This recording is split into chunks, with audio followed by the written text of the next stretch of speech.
Hello, everyone. Hope you are all doing fine. We members of Rotary Fellowship of Wildlifers for Conservation share a common interest, that is wildlife and its conservation, willing to work with the 120-year-old organization Rotary towards building a future in which people and nature thrive. To share a few notes about our fellowship group, we are a group of around 850 interested Rotarians, Rotractors, individuals who have globally united around a common interest with the primary purpose to network and further friendship. Our purpose is to create awareness about importance of wildlife, to promote lasting friendships outside one's own club, district, and country, and to promote locally, regionally, and globally that conservation of living resources are important to humans and future generations to enjoy our natural world and the incredible species that live within it. Today, we have members of different Rotary clubs and also interested individuals, friends of Rotary from different parts of the country as well as the world. A hearty welcome to each one of you.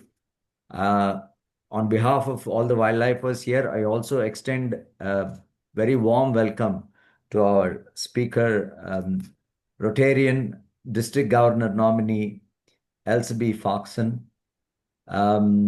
Rotarian EB, Elsaby, shortly called as EB, is from Kingston, Ontario.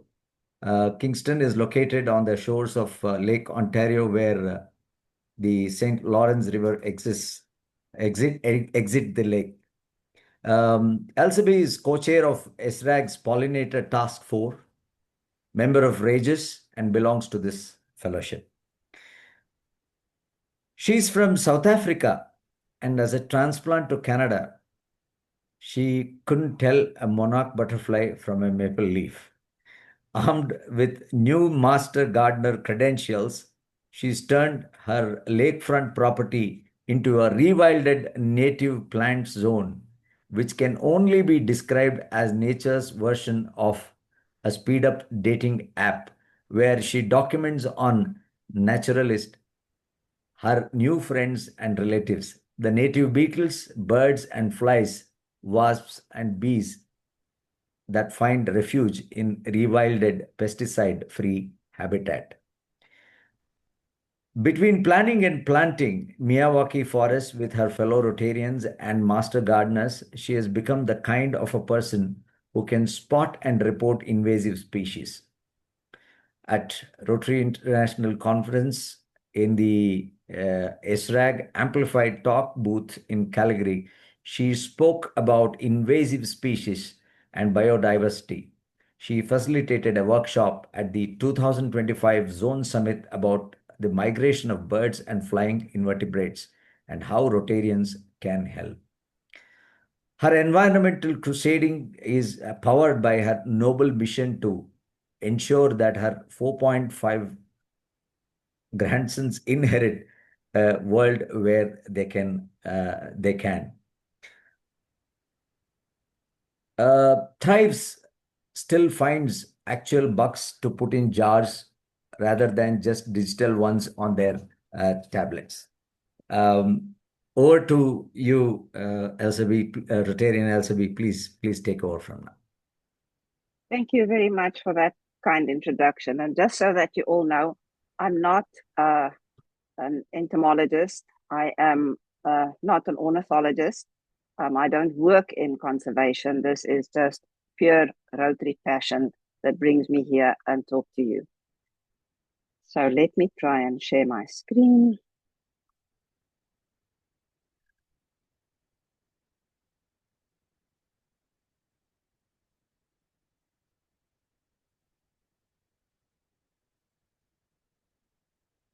Can you see that? Yes. Okay, and if anybody is not muted, please could people mute themselves so we don't get accidental interference.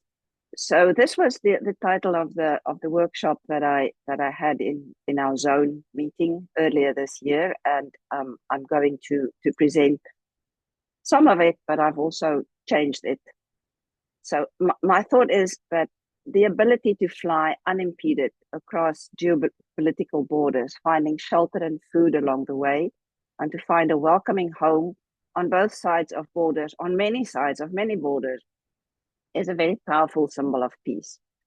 And if we could work together to build habitats, that's homes and resting places on all sides of borders, what an amazing message. And then if we can punctuate those habitats that we build by peace bowls to celebrate our desire to see peace, not just human to human, but human to our non-human friends, as the North American indigenous people say, our relatives and our older relatives. In many instances, they have been here longer than we have.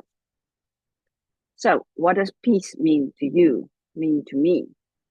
To me, it means to be safe, to have a home, to have friends that I can trust, to have friendships and fellowships, to know that my next meal is safe and available.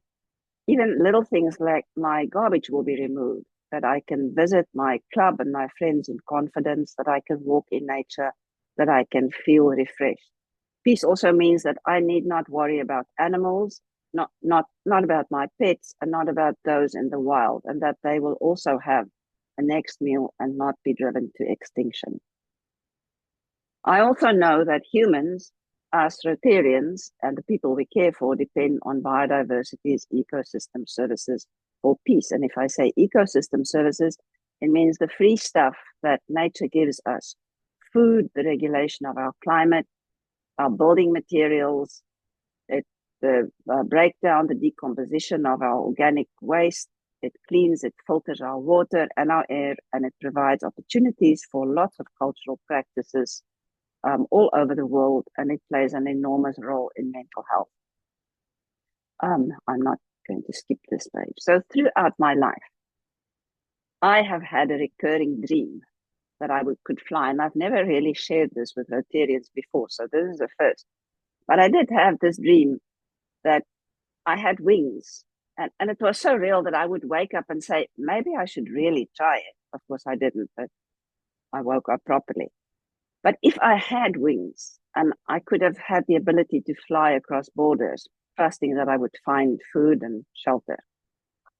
And every fall or spring, if you're in the Southern Hemisphere, billions of animals migrate to feed, breed, and provide ecosystem services that we as humans and all of nature is dependent on for survival.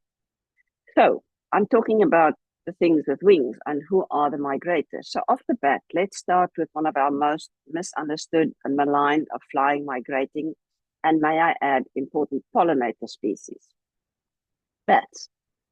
So let me introduce you to the perfectly designed pollinator. With brush-tipped tongues, two bodies covered in fine hair that gathers pollen, the lesser long-nosed bat is a pollen machine. Now, these bats sip nectar of cacti and agave flowers in the southwestern United States and Mexico. They spend their winters in caves in Mexico. And these desert bats migrate north in spring and summer. You can see the yellow on the screen here, to roost in the southwestern United States. They time their journey to coincide with the fruiting and flowering of plants such as agave and columnar cactus, and those are the plants that also give us some of our liquors. The bats pollinate different plant populations over long distances, ranging from in kilometers, 100 to 1,000 kilometers, in miles, 65 to 650. In Europe, at the end of the summer, these noctules arrive at their wintering site. There they mate, store the sperm in uterine pouches, and then hibernate. In spring, they wake up and fertilize their gametes, and they gain weight. They leave the males behind, and I kid you not, they migrate all alone, pregnant, towards their summer roosts, where they give birth and raise their young. Now, as a person, a mother who migrated while she was pregnant, I can tell you that is no mean feat. The Kitti's hog-nosed bat, also known as the bumblebee bat, is a near-threatened species of bat. It occurs in western Thailand and southwest Myanmar, where it lives in limestone caves. and it migrates between caves. Maybe it isn't a true migrator, but it does move. Despite their tiny size, bumblebee bats play an important role in ecosystems. They feed on insects, which help to control these insect populations. So they are also important pollinators.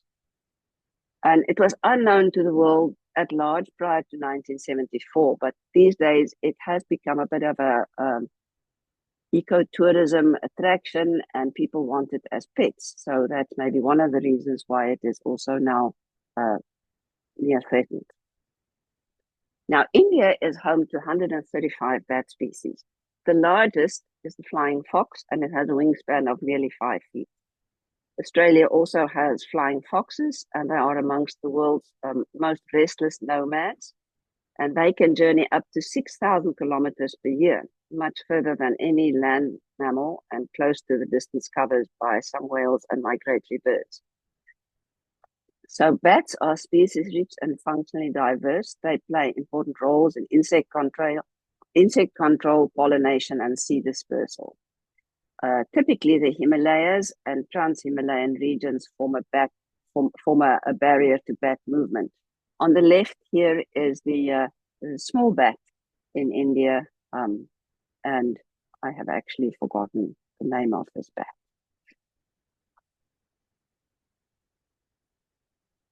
As a child in South Africa, my family regularly went to the Kruger National Park, and my parents instilled in us a love of nature, of birds, of animals. And we loved going on game drives.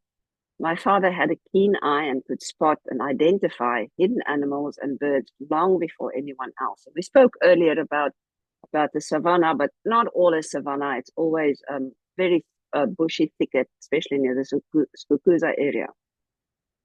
Now, back then, some animals and birds were so common that we, the kids in the back of the car, did not shout stop anymore when you passed by them. You just say, well, another one.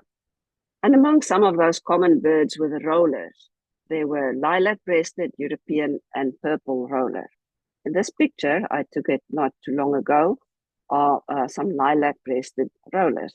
And as a kid, I thought it was strange that a bird in the savannah was called European roller, not truly grasping the magnitude of the bird's voyage for our viewing pleasure. Sorry.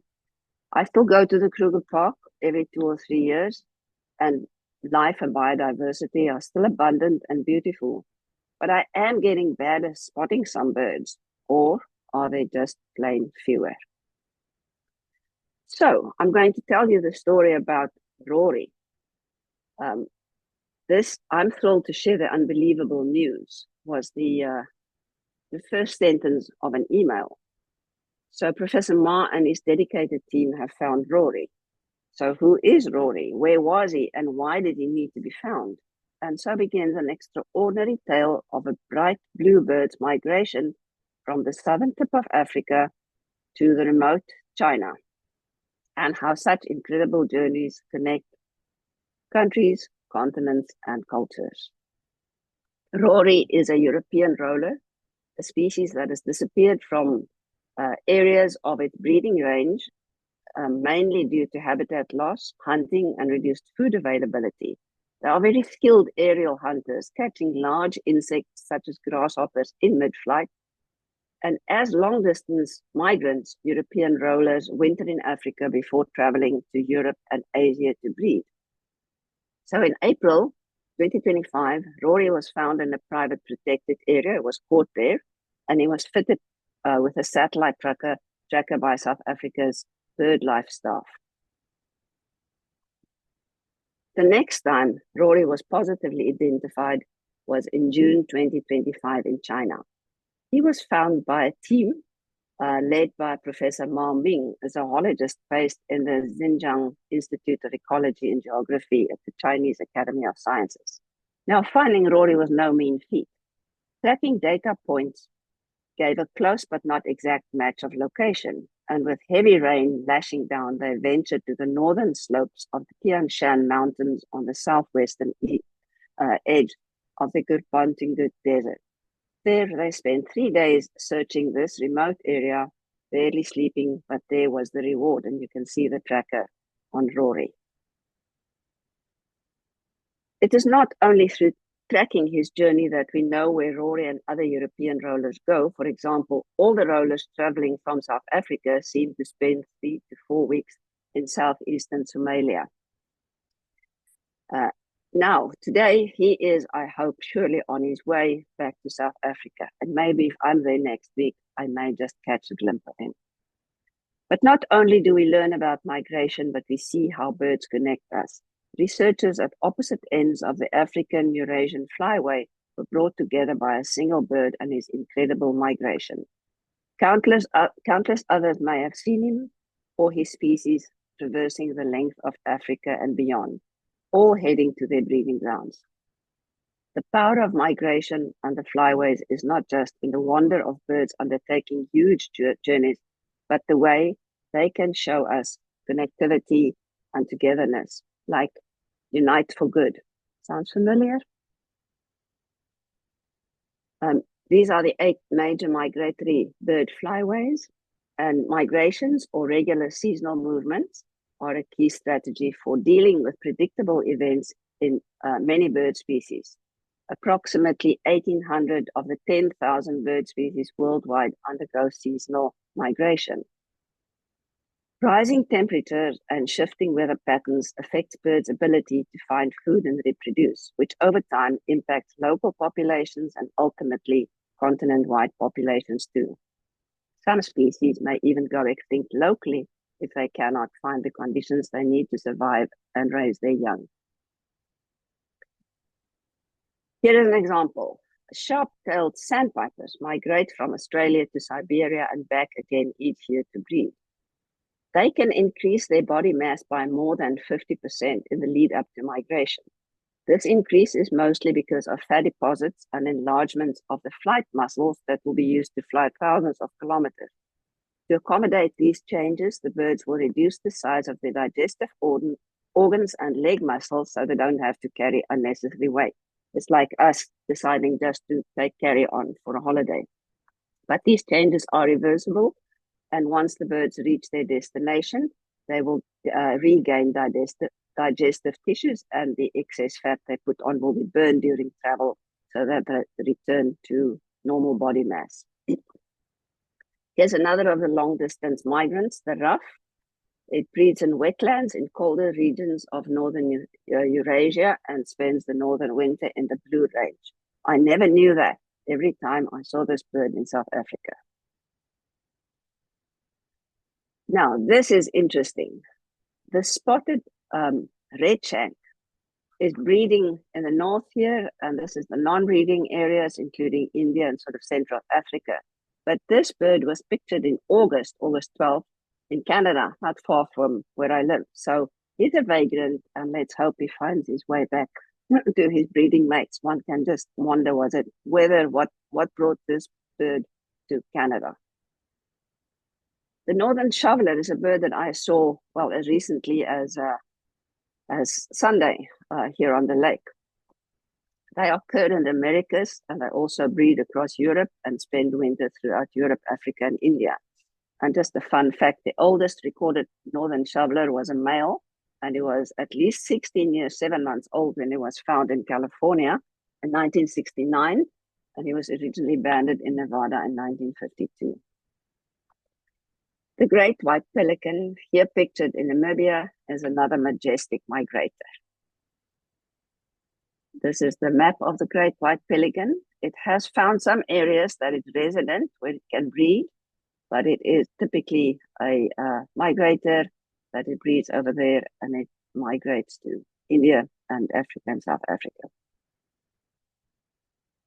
The gadwall, this tiny brown duck, actually breeds where I live, and they are a common winter visitor in India from the north. And is it not amazing how connected we all are with these birds? The black-tailed godwit is near threatened, and although the species remains widespread and still has large global populations, numbers have declined rapidly in some parts of its range over recent decades. And overall, the global population is estimated to be declining at the rate of 20 to 29% over 3 generations, and therefore it qualifies as near threatened. Another interesting bird is the blue throat. It's one of a handful of species that do breed in North America, far north, and winter in Asia. But exactly where the American birds go in winter is unknown to us. Another cosmopolitan citizen of the world, sometimes a resident and sometimes a migrator, is the black-crowned night heron, which where I live right there and where I go right there and where you are there. And I don't know if it is where Christopher is, but most of us should be familiar with this bird. The Siberian crane is classified as critically endangered, and their survival now depends solely on the eastern populations.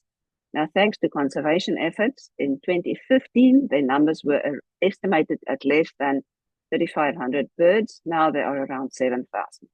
The exact numbers are difficult to determine. The eastern population, which migrates from Arctic Russia to China, breeds in wetlands in the far north of Siberia. And the western population is now functionally extinct, and it was impacted by hunting and development. My friend Pankaj Patel, that I earlier referred to from Pune, sent me a WhatsApp on Friday, and he said, if Rajasthan has Kyuladeo, Maharashtra has Big One. Located on the backwaters of Ujjani Dam, Big One is one of the most exciting places, is one of the most exciting places bird-wise in Maharashtra this time of the year. So the wetlands come alive with colorful avian visitors each winter, and the sight of hundreds of greater and lesser flamingos, grey herons, black-headed ibis, and storks is unforgettable. Now, flamingos are actually an eruptive or nomadic species. It's not truly a seasonal migrant, but they can fly over 700 kilometers in one night.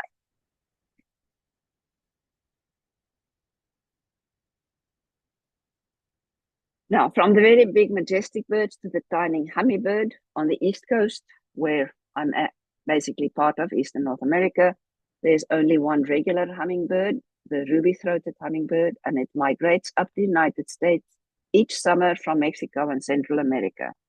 And the ruby-throated hummingbird, even though it's a little bigger than big bumblebee, it can travel as many as 1,200 miles in just a few weeks, often flying for 18 hours plus a day to reach their destination. Now, unfortunately, some of my favorite places, like South Africa and India, does not have hummingbirds, but they do have the similar sunbird. So the need for high quality habitats across different locations and seasons, and you can read the rest. I'm going to drink some water.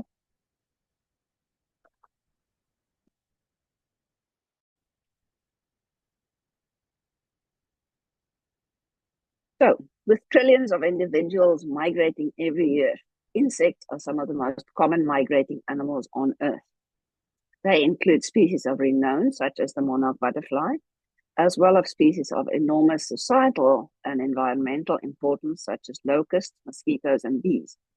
But even though insect migrants far outnumber the better-known migrants, such as birds or mammals, their migration is the least understood form of long-range animal migrants. Hawk moths are the insect equivalent of hummingbirds, and they migrate in Europe. I'm going to have another sip of water. So it's really hard to study these animals, the insect.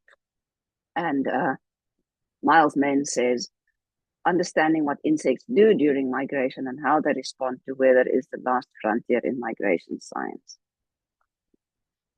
So among the 10 milkweed butterflies reported from southern India, 6 have been observed to migrate. The dark blue tiger, and I'm not going to name all of them, but they migrate towards the eastern Ghats and adjoining plains before the monsoon, and then towards the western Ghats after the monsoon, covering 300 to 500 kilometers. This migration of butterflies in southern India has not gotten the same attention as its cousins, the monarchs of North America, which famously travel about 5,000 to 6,000 kilometers from Northern America to Mexico and back again to complete their annual migration over several generations. And this is the monarch butterfly, one of the most remarkable natural phenomena in the insect world. What you see here on the left are an aerial view of the Oyamel fir forest in Mexico, where they go to. Now, when they fly back from Ontario, where I live, they actually go in one generation all the way. So when I see monarchs in my garden in early September, I know that this butterfly is going to fly on its own for a long, long time. Milkweed butterfly or not. The host plants are the milkweeds are special chemicals filled with alkaloids, and they accumulate when feeding as larvae and adults, and the chemicals are toxic to predators. Milkweed roots, by the way, are also believed to give fireflies the chemicals that make them glow, but that's another story. Other migrating species are the red admiral. This species is only found in Europe, Asia, or is found in Europe, Asia, North Africa, North America, all the way to Panama. The painted lady migrates up to 15,000 kilometers in round-trip migrations from Northern Europe to West Africa over at least 6 or 7 generations. The American snout, they all are pollinators. Just give me a second, there's some. Come in. Sorry, there was somebody at the door. All these butterflies migrate. But what about flies? Little is known about the migratory habits of flower flies. Flower flies, the family Syrphidae, also are splendidly patterned and colored. I'm so sorry. I am sorry, my front door and my phone went off at the same time. Where am I? They are. I'm in a meeting. Their appearance often mimics that of bees and wasps. Flies carry out about 1/3 of all pollination, with flower flies being the most effective. Little is known about their migratory habits, and scientists are losing it. So, by the way, India attracts 357 species of Syrphidae. Now, up to 4 billion hoverflies cross to and from Great Britain any year. They are some of the most important pollinators. In October 2014, masses of hoverflies flew over the Col de Breteuil in Switzerland. And thanks to the beautiful weather and the light tailwind, scientists were able to observe this event from the ground. There are several migrating dragonflies. The wandering glider dragonfly, also known as the globe wanderer, may own the record for the insect world's farthest migration, possibly over 7,000 kilometers one way, migrating between India and Africa across the Indian Ocean. This dragonfly has a worldwide distribution and multi-generational migration as well. By analyzing the genetic profiles of these insects from different parts of the world, scientists have determined that it is one population that interbreeds. And again, from pollinating flowers and crops to acting as pest control agents, insect migrations play a very, very important role in maintaining the health of our ecosystems. And you've all seen this. Pollinators are responsible for the reproductive success of 85% of plants. And in the last 50 years, there was at least 40% decline in pollinators. In some places, like this study in Europe, even higher decline. The causes of declines are pesticides, habitat loss and change, garden plant choices, invasive species, and light pollution. Now, is this an insect worth saving? You might argue not, but there are 3,500 species worldwide. And what we want to do is we want to just kill them because they bring very bad diseases. However, they are an important source of food for many predators. Adults are terrestrial and their larvae are aquatic, so hundreds of species of fish, birds, amphibians and mammals rely on mosquitoes to supplement their diet. And this contribution may be so significant that mosquito control measures can have visible effects on other species. For example, mosquito control measures in the Camargue region of France were associated with a 25% decrease in breeding success of the house martin, which is an insectivorous bird. And actually, there are only a handful of mosquito species that carry these awful diseases. My youngest daughter was born in January in 2001, and by the time she was in college, 1 in 5 butterflies was missing from the landscape here in North America. And today the trend is 1.3% loss per year. So by 2030, a third of our butterflies will have disappeared, and the curve will be exponential. And pesticides is one of the leading causes of butterfly declines. And it's not just that it kills them, it fungicides causes decrease in wing size of the monarch butterflies, which hurts their ability to migrate the long distances. The purple martin are one of the largest swallows, or I think it is the largest swallow in North America, and known for the beautiful flight and the unique wingspan. And the purple martin gets all its food in flight. It is a year-round insectivore, and the menu includes all sorts of flying insects. But as you can see here in Canada, some provinces, it's possibly extinct, it's imperiled and vulnerable. And this is, the wings don't care about political borders. They winter in Brazil, Bolivia, and parts of Peru. These birds and their clutches need insects, and dropping insect populations impact many birds, excepting seabirds. 96% of North American bird species feed insects to their young. And climate change impacts migration.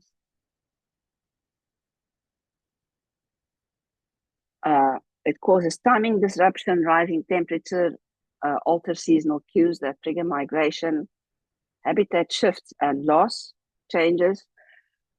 As temperature rises and suitable habitat moves to higher elevations and moves northward,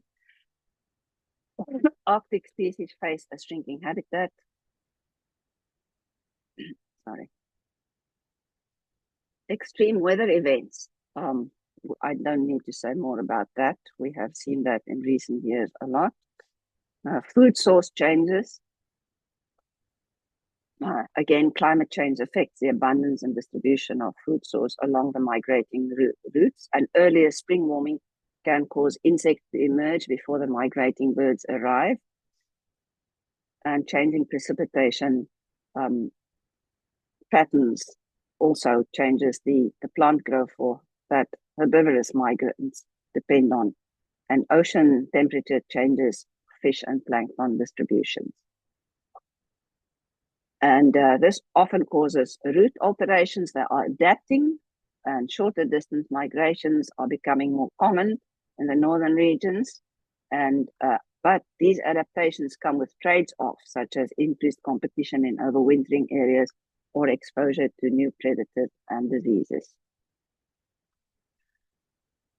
So things like fall spring, fire weather and urbanization, spring heat waves, heavy rain, lake level rise and sea level rise and cropland expansion are all threats. This Antillean palm swift in Jamaica were being rescued last week. They were wet and covered in mud. And this is just another recent example. Now, common swifts do migrate, but the Antillean palm swift, I don't believe, migrate. And when common swifts migrate, or they leave the nest, they often do not land again for 2 to 3 years until they are ready to breed. They eat, drink, sleep, and mate on the wing. And for sleep, apparently they alternate between the 2 hemispheres of their brain, so one part always stays active to ensure a safe flight even during resting. Habitat change, built up areas causes a lot of window collisions. I'm not going to talk much about that, but is a real threat.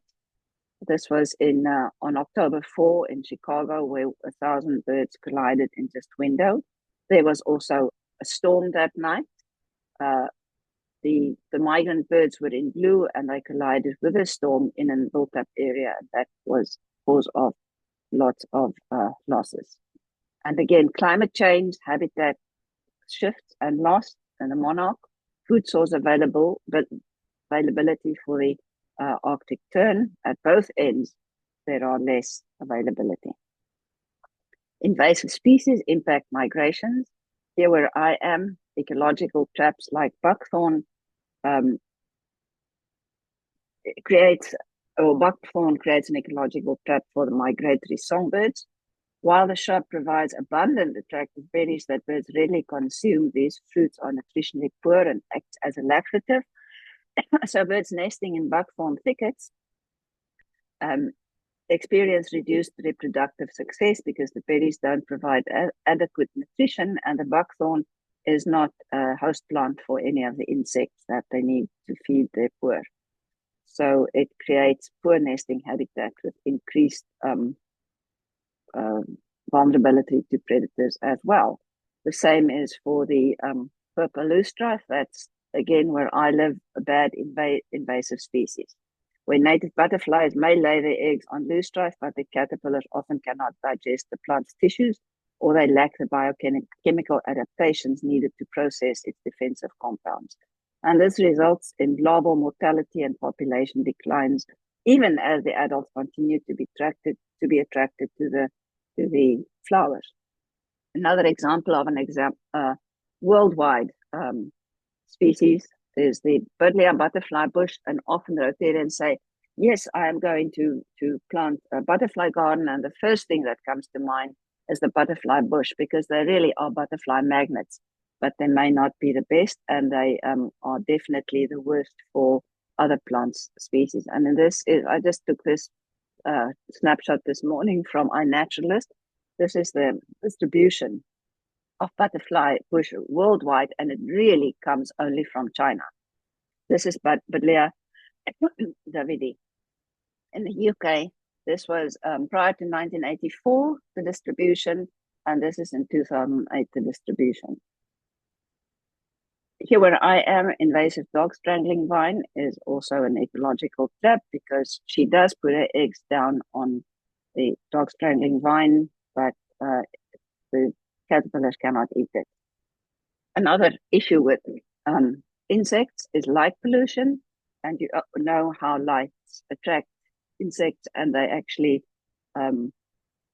they die because of exhaustion.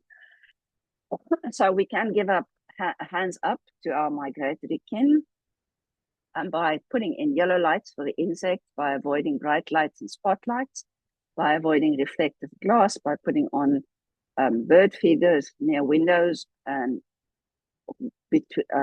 close to windows so that they don't collide as they fly up, or put window films and treatments. Bird-friendly tape or decals, not the ones with the eagles. That don't help. It has to be a regular pattern.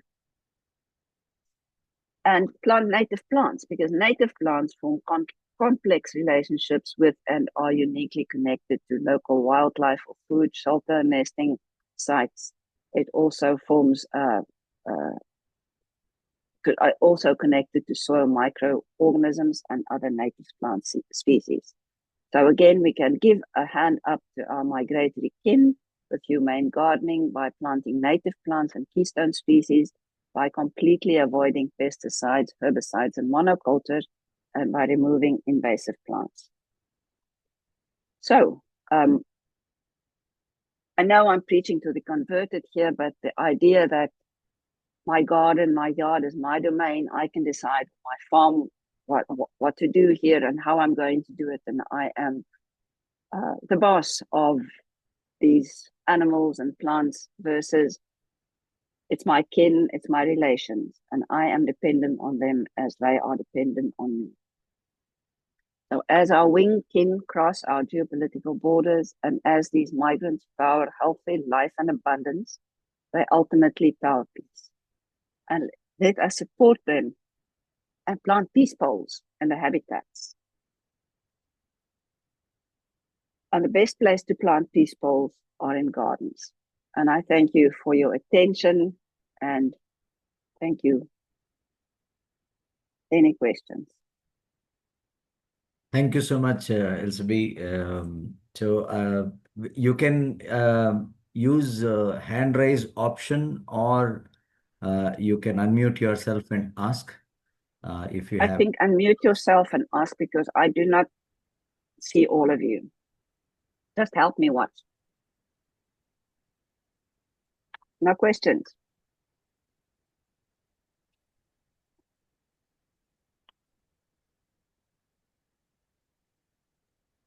Okay, more of a call out for help rather than a question. I am based in Bangalore and I have a base in the Nilgiris in the Western Ghats. There are a lot of families, individuals who have places, who have their homes, who have estates, who want to set up butterfly gardens to help migrating butterflies and such. But it is so hugely scattered. So, what is there some way that I can form a community of them that they could be in liaison with each other and form a corridor per se? Yes, that is a very difficult question. One thing that I can tell you is that my experience in my own garden and from the master gardeners around here, you plant the native plants and the butterflies will come. Especially here, we've had people planting young milkweed plants, which is the host plant for the monarchs. They were still planting some of these little plants, and it already started attracting the butterflies. So wherever you create the habitat, it will attract. And of course, we know that it's so much better that for both bees and for butterflies, the closer they are from the places where they hatch to where they live. Oh, I'm so sorry. I'm so sorry. So yes, attract. I think I'm not sure how to get the community involved. It starts typically with people that are interested, like people like us, or in, I don't know if India has something like Master Gardeners. But if you start with a a focal point of interested people, and they contact their friends, and their friends contact their friends. But the message is to create habitat and to create to plant native species. And I know that India has about 40% of its plants are non-native, and it's really, really time to change that, because it's just not good. I don't know, Yeah, Christopher, I if think you it's have really a. important for people to realize that you have to create the habitat. It is not enough if you just bring in the animals, insects, or whatever. Yeah, No. thank you. Thank you.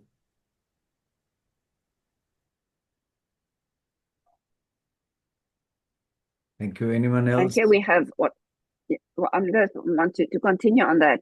We have things like the David Suzuki Foundation that has created things like the Butterfly Way project, where they have. I started in, I think, 2019. I attended a Butterfly Way seminar. It was free. They give you information on how to start it. It was Zoom, and you become sort of a community of what do they call ourselves? Butterfly ambassadors or something. I can't remember. But they give you the tools, and they start very gently and say, well, try to put at least, if you already have a garden, it's okay to have some non-native species, but try and put in at least 70% of native species. And again, here in North America, it's not just the flowers, it's also they need the grasses, they need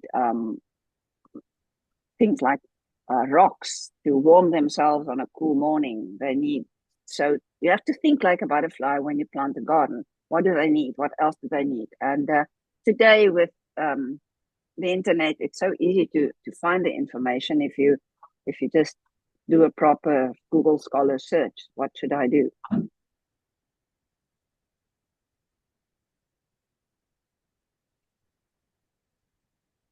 Yeah, we have a comment from Krishnan Subramaniam. He says, indeed, a very good presentation. I have cited many birds shown in the presentation as also flying foxes, which are seen in Rangantittu near Mysore. We'll be traveling to Austin and look forward to see the amazing sight of bats flying. Um, there's also a very nice photograph shared by Lokendra Parwa of the bats flying. It's a very nice picture in the comment. Um, so if I have to, as a Rotarian, we have Rotary has taken environment as one of the focus areas of service. My question is, when it comes to environment, largely we are only looking at tree planting or lake rejuvenation. Other than these two, rewilding gardens can also be one of the projects that a Rotary Club can take up. But the problem for any to motivate any Rotary Club to take up such projects is, you know, the impact. Uh, there is no proper way to measure the impact. I know people who understand all the importance of all this will know how important the project has been and what result, what benefit the rewilding is giving. But how can we reach out to somebody say who is not who has not had an opportunity to know about all these things to take up these kind of projects and do something that if Rotary International can do or the district teams can do, what is your advice on that? Well, I know it is frustrating, and it's a very, very good question. So even in the pollinator task force, all we can really do is count the number of gardens that people build, and that's also inaccurate because we don't know exactly the size. Is it a square meter or is it um, uh, a square kilometer? It's just cited as a garden, so we do try to count that. And we need to refine how we do it. But the thing is, Rotarians typically understand if we talk and say that it's our food. No, I always start with these, and that's why in this talk I also talked about ecosystem services, and I don't think it's something that we talk enough about in Rotary. We take for granted that we have pollinators, and people think when they talk about bees and bee conservation, they just think about the European bee. They don't understand that. I don't think you have a bumblebee. Like we don't have a bumblebee in South Africa, but in North America, the bumblebee and in many other places in the world is a way more efficient pollinator, and the native bees are better pollinators even for food crops than the European bumblebee, than the European bee. So conserving bees is a huge thing, and it's not just because of pollination; it's also because of honey. And I know that your native bee, Apis, I can't remember what the name is, also make honey, whereas our native bees in North America do not make honey. But people have to understand that it is ecosystem services. Clean water does not need to be done by a machine. It's done by plants, and the plants need to grow, and the insects help them to grow. It's this whole idea of it's interconnected, and we won't have peace if we don't have ecosystem services because we won't have food in the world. It's as simple as that. It's hard to quantify.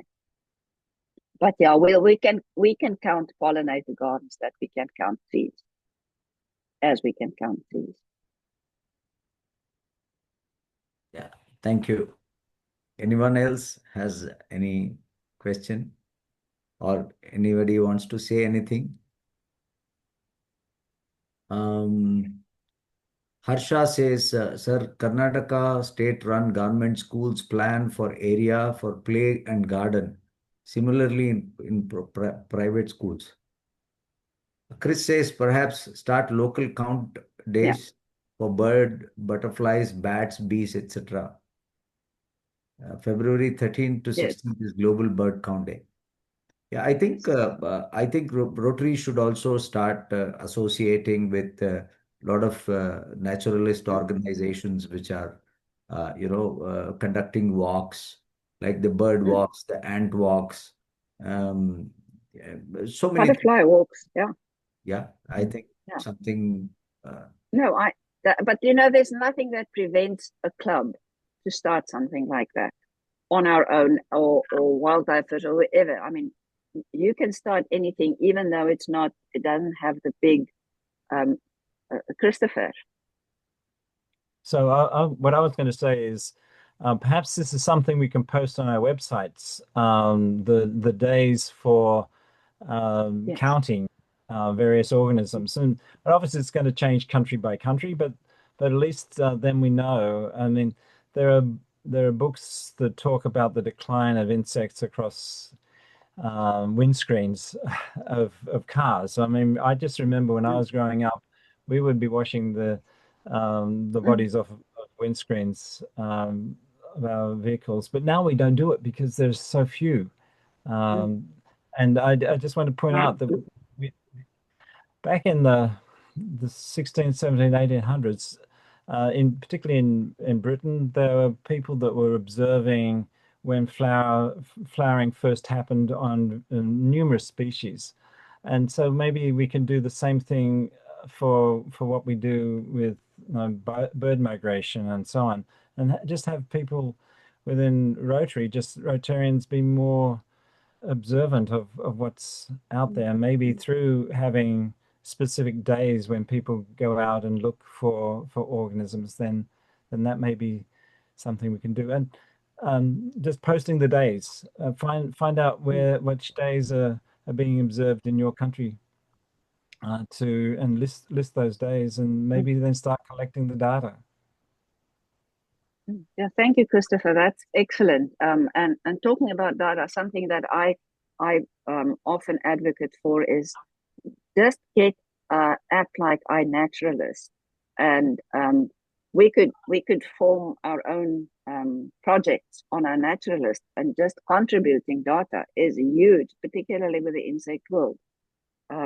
Take a picture of something that you see and post it. That gives information that scientists can work with, and we can all, we talk about every Rotarian every year. I say, well, in terms of environmental things, every Rotarian every day can be cognizant of how we interact with nature, how we contribute without it really costing us a penny, but just be observant and report.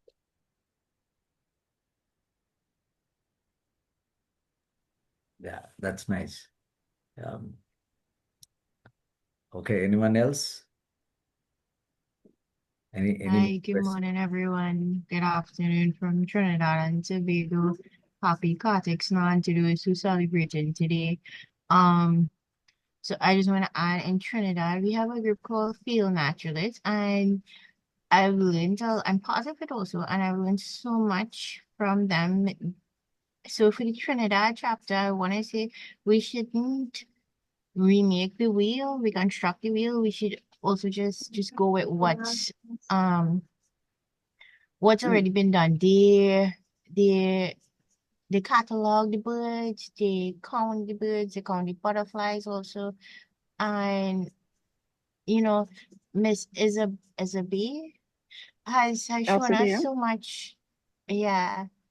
Has shown us so much about it. It reminded me of about the migration. It reminded me about how they deal with stuff, but on a much smaller scale. In Field Naturalist Club, they deal with migration from one island off of Trinidad to Trinidad mainland, and I want to say it was really fascinating, and your presentation was amazing. Thank you so much. Thank you. It's my pleasure. Thank you for that comment. Thank you, Nandita. Terrell has a message. She says in US we have friends of US FWS Refuge Bird Walks. I help conduct every Saturday. Need binocs and reference guides for people. So what she said, yeah. Yeah. So I think, yeah. Thank So you. in India, across India, we actually have very large birding groups, amateurs mostly, and obviously a lot of them addicted to eBird now. A lot of contributions there. Bangalore in particular has the oldest community in this, 50 odd years it's been going on now. It's called the Birdwatchers Field Club. And it was the oldest online group that was first formed, way before even Yahoo groups became popular. It's called BNG Birds. It's now on Facebook, we have about 4,000 members. And it's been active for about 28 years now, I think coming close to 30 years now, just the BNG Birds online community. And when we talk about getting community involved, a lot of the birders, and when I was in college many years back, it's amazing that you also spoke about the migratory birds, because our season just starts now in Bangalore. As the early ones are just coming in, and we used to have what was known as the midwinter waterfowl census, and you would have a few dozen volunteers who kind of knew their birds go around. I was lucky to participate in a couple of years. We'd go to all the different lakes around Bangalore. At that time, Bangalore had a lot more lakes. We have gone down from 2,000 to 40, unfortunately now, probably less. And that was a great catchment area in that sense to breed, to grow experts, to breed experts in that sense, who went on to form many nature clubs. Many of them have inspired many others to take to birding, take to conservation. Many of them have gone on to make, significant careers in conservation, in restoration. So I think, birding is one of the best activities probably to get the community involved. And like Sanjay said, I think getting Rotary people out there on these walks, like every Sunday, there are standard fixed walks in Bangalore. Apart from that, there are a few dozen others during the week on Saturdays and all of that. But every Sunday, one part of the city, different parts of the city, it's a fairly large city. We have different fixed locations where people come together and bird together. And these are led by volunteer experts. And maybe Rotary members could join that on a regular basis. That's a great way to also bring them into Rotary, bring them into the environment side of things and wildlife club. So those are definitely opportunities. Excellent. So the idea. One other thing. Oh, sorry. Yeah. Please go ahead, LCB. No, I just want to say one thing that we do is work with children a lot, work with youth, because that is where the spark often goes towards the home. So the kids, a Rotarian close by, she's a preschool teacher, and she took the kids, and I think they also planted a bit of a pollinated garden attached to a pollinated garden close by. And then, of course, in North America, we have a huge problem with people having expanses of lawn. And we're trying to change that paradigm as well and say, just change your lawns into some meadow, or at least some of it. But anyway, so this little kid went home, and she convinced her father to some of the lawn that he used to love to mow, to change that into a pollinated garden. So I think working with youth and getting the message to children is something that has a lot of power. It takes time, of course, but we want the kids to involve their parents.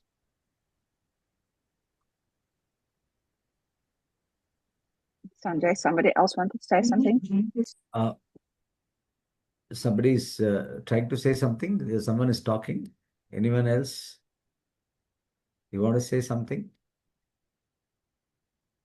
No, I was just trying to I was just trying to say that, after Vikram spoke, the whole purpose of starting this as a fellowship group was to basically create a platform for people to, come non-Rotarians to come in and talk about the nature around us and what we can see, wildlife around us, and also the idea was to bring wildlife and Rotary together. Not in the sense of doing projects through our fellowship group, but just basically we wanted to be a platform. So we are open to facilitating Rotary clubs to take up these kind of projects or take up these nature walks, and we can connect experts to them. That's something that we can do. So, if there is anyone else want to add anything, please feel free.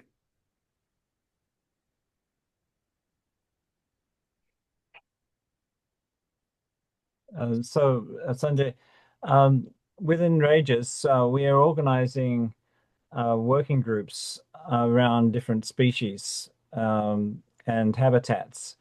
And so one of the things we want to do is get groups, champions from within the Rages membership to form working groups so that they can then ask for our members to donate towards particular projects. So this is the way Rages work. We don't collect membership dues. We actually ask our members to donate towards a project that they are keen on supporting. And so I see opportunities here of within the realm of birds and butterflies and other insects, so on. We can form groups that want to specialize in supporting those and work with clubs that want to look at that. I know there's a club in Thailand that is looking at supporting the local native peacock that's there, and so that this is they've formed the Rotary Club actually around supporting this native organism. So this is something I really like us to work towards, supporting habitat restoration and towards specific species that we can actually work with, because often these species are keystone species and they support a plethora of other species that are associated with that. And so by saying let's preserve the monarch butterfly, we're also preserving all sorts of other animals, even animals that prey on the monarch butterfly. In Maryland, where I was had a plant nursery, I was observing assassin bugs that were attacking the monarch caterpillars, but that assassin bug hadn't been seen for about 50 years in Maryland. Just because we planted these plants, then you see these organisms come back again. And just saying that by working with habitat restoration and particular organisms, we can actually create more. Thank you. I cannot agree more with Christopher. Since the time that I've decided to get rid of my lawn and plant exclusive native species, which, by the way, I grew from seed, and it was much easier, much cheaper than buying the plants, I have seen an enormous explosion of wildlife. I have a little family of skunks, and they don't bother me, and they don't stink me up if I don't bother them. We look at each other from a distance. They keep the pests intact. I have some migratory species, birds, little goldfinches that I've never seen before in my garden. It's just incredible, and it's a matter of 2-3 years that has just given all these things. And my husband, who used to be, you have to mow the lawn, you have to keep the place neat, he's now very happy with his messy garden full of abundance and wildlife. Really inspiring. Very inspiring. Yeah. Thank you. I think we have no more questions. Vikram, would you like to say something? Yes. Close it. Yes, Sanjay, thanks. I'll keep it brief. Thank you so much, Alsabi. So this was very close to my heart, both migratory birds, because of the love that we have for them in Bangalore, and ecological services is something that I deeply looked into as well. So personally, both topics were of great interest. Completely agree with you on the importance of them for peace and bringing biodiversity to the people. Thank you so much for making the time to prepare and speak to this audience, all of us across the world, and a very warm thank you as always to everyone across. Chris as well at 4 a.m. He always joins us. To the rest of you across the world joining us from different time zones and making the time to be with us regularly. Thank you so much. Thank you.